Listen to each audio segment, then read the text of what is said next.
Hi everyone, welcome to E-Content Development Center, Majlis Arts and Science College, Puramanu. I am Priti, Assistant Professor, Postgraduate Department of English. Today, let's discuss the topic Aristotle's concept on tragedy. After watching this video, the learner will be able to get an idea about Aristotle and his concept on tragedy. It helps to understand different elements of tragedy, and also it helps the learner to evaluate a tragedy.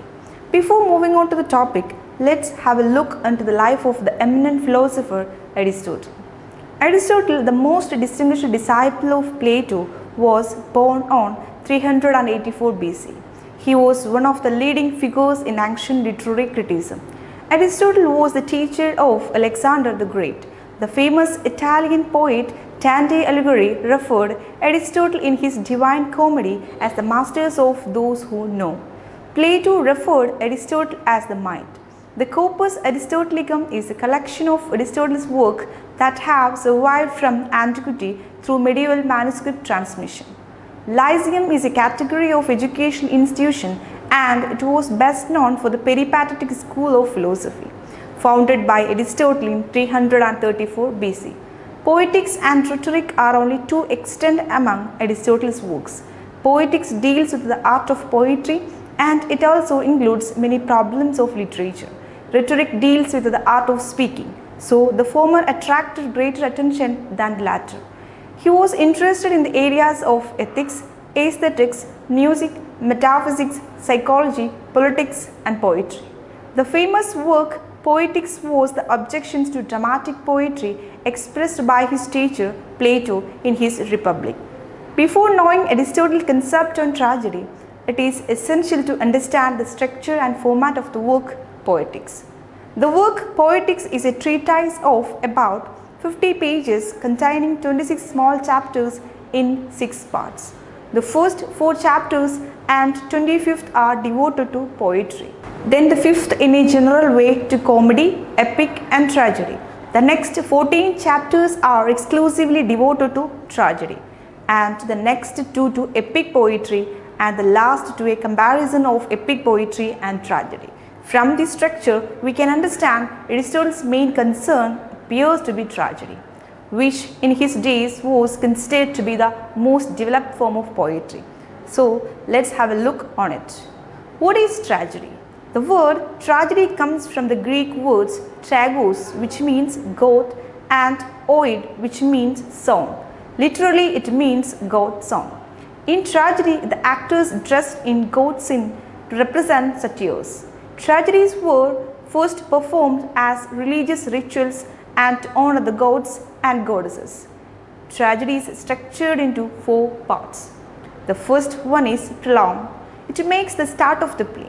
The next one is paradox. In this, chorus and actors made their entrance either side into the orchestra. The next part is episode. It is a whole part of a tragedy, that is between the whole choral songs. And the last part is exodus. It is a final scene or departure. Let's see the definition of tragedy given by Aristotle. Tragedy is an imitation of an action that is serious, complete, and of certain magnitude. In language embellished with each kind of artistic ornament, the several parts is being formed in the separate parts of the play, in the form of action and not of narrative, through pity and fear, affecting the proper purgation of these emotions. The definition has wide implications. It can be divided into 2 parts. The first part, from the imitation of an action to not of narratives, is concerned with tragedy as one of imitative arts and points out its medium, object and manner of imitation. The second part is concerned with the function and emotional effects of tragedy. Let's analyze the characteristics of tragedy through the definition. Here, by serious actions, Aristotle means tales of suffering, which excite pity and fear. Such an action must comprise all human activities. And complete means self-complete. It must have a beginning, a middle and an end. By certain magnitude, Aristotle means a reasonable length.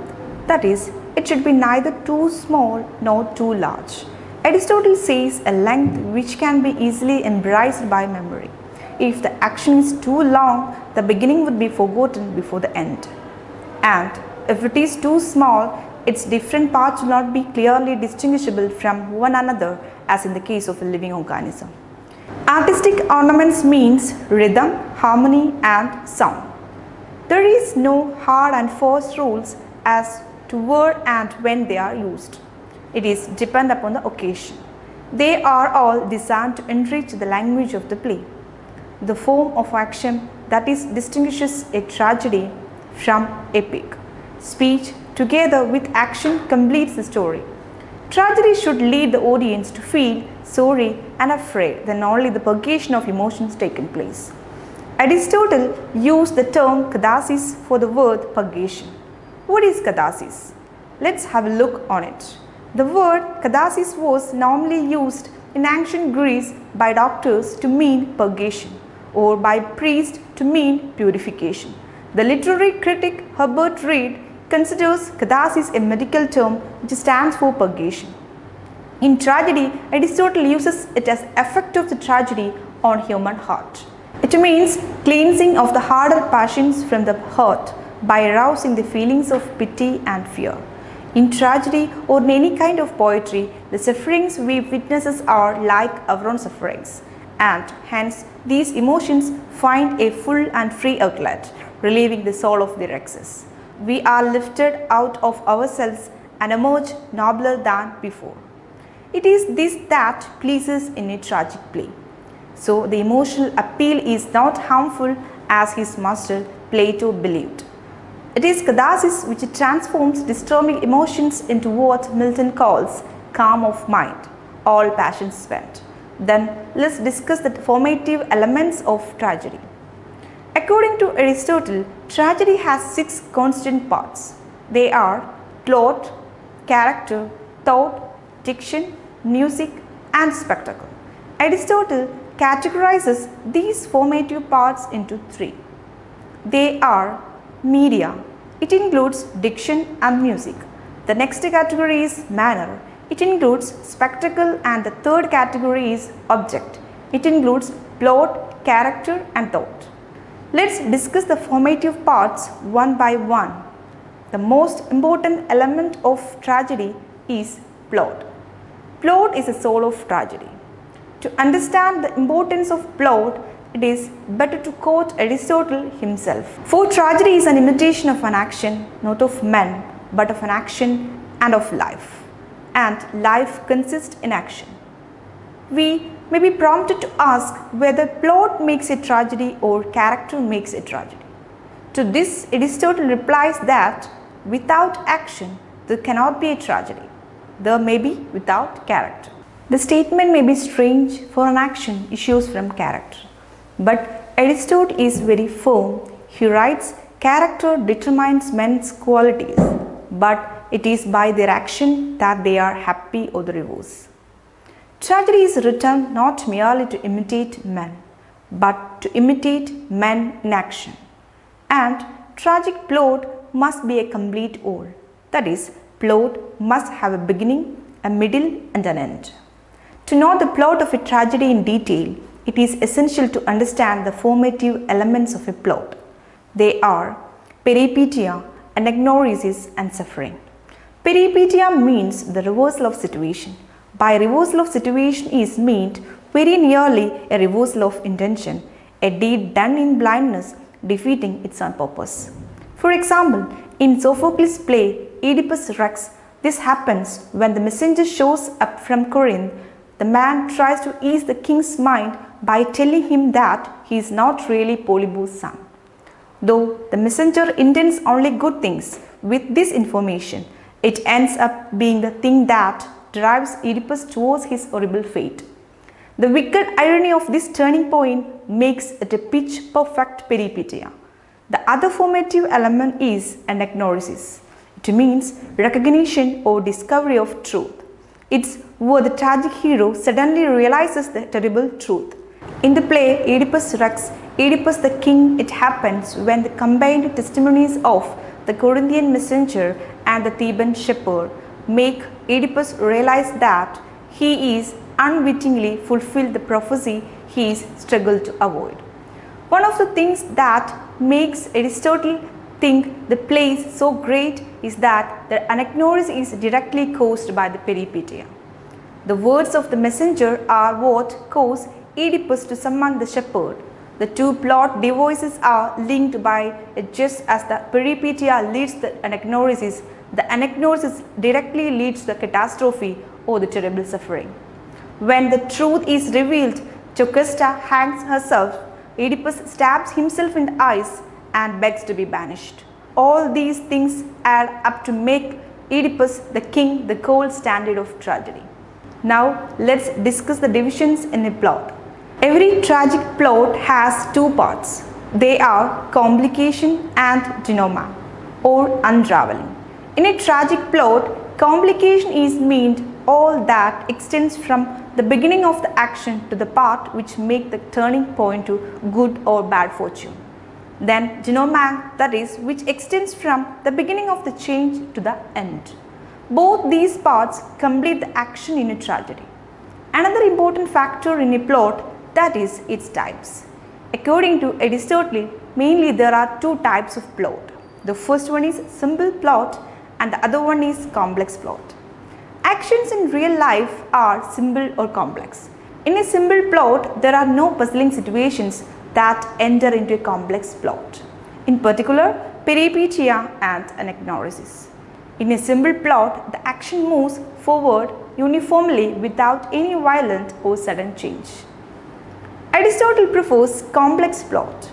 An ideal plot, according to Aristotle, must not be simple. It must be complex. That is, it must have peripeteia and anagnorisis, because only these can please the audience. In order to know the structure of the plot in detail, it is necessary to understand the three unities. At first, tragedy should have the unity of action, or only those actions in the life of the hero which intimately connected with one another and appear together as a whole. The structural union of the parts being such that if any of them is displaced or removed, the whole will be disjoined and disturbed. There may be many actions in the life of the hero. These are there in every man's life. But unless they have something to do with the tragedy that befalls him, they are not relevant to the plot and will have to be kept out. For a thing whose presence or absence makes no visible difference is not an organic part of the whole. In short, events should concern only one man. The action concerning others, if introduced, will destroy the unity of tragedy. Casually and only once, Aristotle mentioned the second unity, unity of time. This means the conformity between the time taken by the events of the play and that taken for their representation on the stage. Aristotle says that tragedy endeavors as far as possible to confine itself to a single revolution of the sun, or slightly to exceed the limit, whereas the epic action has no limits of action. The dramatic action is limited as far as maybe to the day of 24 hours. Actually, the practice was not strictly followed in ancient Greece. Next, the third unity, that is unity of place. It was a stage practice generally observed in the Greek drama. Often it is neglected. Then next constant part of a tragedy is character. Let's have a look at it. Aristotle lays down on 4 essential qualities for a character in a tragedy.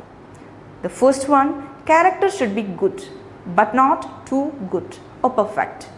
Wickedness may be introduced only when required by the necessity of the plot. Wickedness must be mixed up with good as in actual life. This shows that Aristotle favors complex characters.